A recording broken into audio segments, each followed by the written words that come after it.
Dikisahkan pada suatu masa, hiduplah seorang pemuda miskin yang hidup bersama ibunya di sebuah gubuk peninggalan ayahnya. Setiap hari, pekerjaan pemuda itu adalah mencari kayu bakar ke dalam tengah hutan untuk kemudian dijual kepada masyarakat di negeri itu.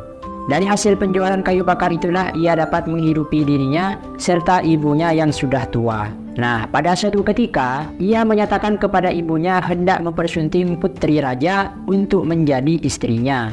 Pada mulanya, ibunya itu melarang dan mengingatkan kepada anaknya agar mengurungkan niatnya itu. Ibunya kemudian memberikan pengertian kepada anaknya bahwa antara dia dan putri raja itu laksana langit dan bumi yang tidak akan pernah bersatu. Putri raja berasal dari keluarga terhormat yang dipenuhi dengan kemewahan dan kekayaan yang melimpah, sedangkan dia hanya raja jelata yang hidup miskin. Akan tetapi sang anak tetap bulat dengan tekadnya untuk menikahi putri raja tersebut. Hingga pada akhirnya, karena desakan dan keinginan anaknya yang keras, sang ibu bersedia melamar putri raja demi sang anak. Sekalipun dia tahu kalau itu merupakan kesia-siaan belaka. Hal itu ia lakukan demi anaknya dan tidak mau melihat anaknya bersedih. Keesokan harinya, pergilah sang ibu menghadap raja di kerajaan itu. Ketika sampai di gerbang istana, perempuan itu dicegat oleh beberapa pengawal karena kondisinya yang tidak meyakinkan akan menghadap raja. Lalu pengawal-pengawal tersebut melarangnya untuk masuk ke dalam istana. Tiba-tiba dari kejauhan sang raja melihat hal tersebut, lalu memerintahkan pengawalnya untuk membiarkan perempuan tua itu masuk ke dalam istana.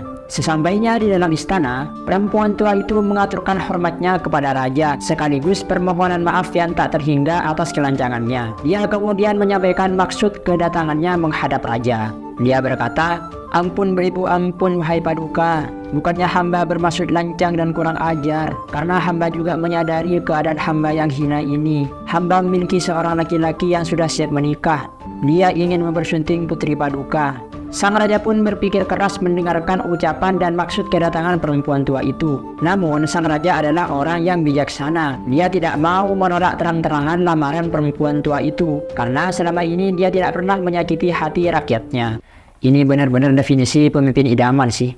Sang raja kemudian berkata, "Baiklah, lamaranmu akan saya terima. Saya bersedia menikahkan putri saya dengan putramu, tetapi dengan syarat dia harus bisa memberikan mahar perkawinannya berbentuk satu peti berlian dan permata biru." Perempuan tua itu sebenarnya mengetahui maksud raja memberikan persyaratan itu kalau raja secara tidak langsung menolak lamarannya, karena raja pasti tahu kalau anaknya tidak mampu melakukan persyaratan tersebut. Lalu pulalah perempuan tersebut dengan membawa kesedihan di wajahnya karena sebenarnya lamaran putranya ditolak dengan persyaratan yang begitu berat. Sesampainya di rumah, anaknya sudah menunggu lama kepulangan ibunya dari istana tersebut dengan berita apapun yang akan dibawa ibunya pulang. Sang anak lalu berkata, "Bagaimana jawaban raja, ibu? Apakah lamaranku diterima?" Sang ibu kemudian menjawab dengan lirih, "Anakku, sang raja menerima lamaranmu dan sang raja bersedia menikahkan putrinya denganmu. Namun dengan persyaratan engkau harus memberikan mahar sebanyak satu peti berlian dan permata biru." "Di manakah berlian dan permata biru itu berada, ibu?"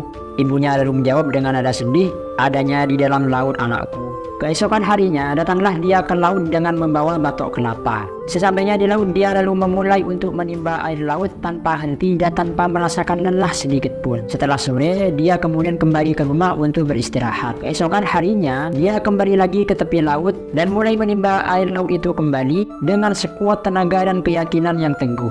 Pemuda itu terus-menerus melakukan itu selama beberapa hari. Hingga pada suatu hari, ketika dia sedang asyik menimba air laut, datanglah seekor ikan menghampirinya. Ikan itu merasa aneh atas apa yang dilakukan oleh pemuda itu. Ikan itu pun bertanya, "Kenapa kamu menimba air laut ini?" Dia kemudian menjawab, "Saya hendak mengeringkan air laut ini, sehingga saya bisa mengambil permata yang ada di dalamnya." Mendengar ucapan laki-laki itu, muncullah rasa takut di dalam hati ikan tersebut.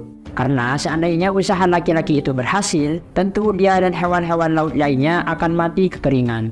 Lalu bergegaslah ikan tersebut menuju ikan hiu si raja laut dan mengabarkan kepadanya bahwa ada seorang laki-laki yang hendak mengeringkan air laut. Raja laut pun merasakan khawatir jika usaha laki-laki itu berhasil. Tentulah dia dan seluruh rakyatnya akan mati. Lalu berangkatlah raja laut tersebut bersama dengan rakyatnya menuju laki-laki tersebut.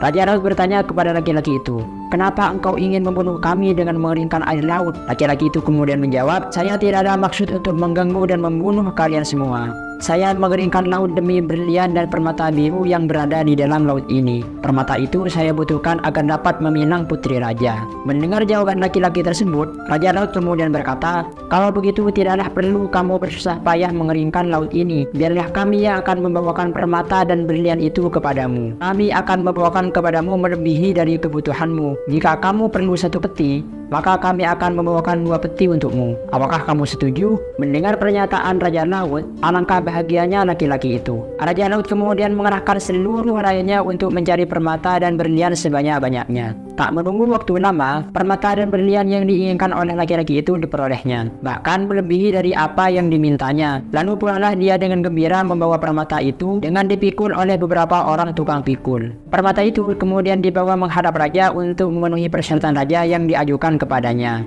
Sang raja sangat kagum dengan pemuda itu, hingga pada akhirnya sang raja menikahkan putrinya dengan laki-laki yang pantang menyerah itu. Jadi dari kisah tadi dapat diambil pelajaran bahwa benar kata orang, kalau hasil tidak akan mengkhianati usaha. By the way, saya dapat kisah ini waktu di pondok, di mana muallim saya pernah cerita ini. Mengenai kebenarannya saya juga tidak tahu pasti, hingga saya mencoba browsing di internet dan cerita itu memang benar-benar ada. Namun tidak ada dari mereka yang menampilkan referensi cerita ini berasal dari mana. Kalau kalian tahu referensi dari cerita ini, kalian bisa banget komen di bawah, biar kita tahu semua asal-muasal dari cerita ini. Terima kasih sudah menonton. Wassalamualaikum warahmatullahi wabarakatuh.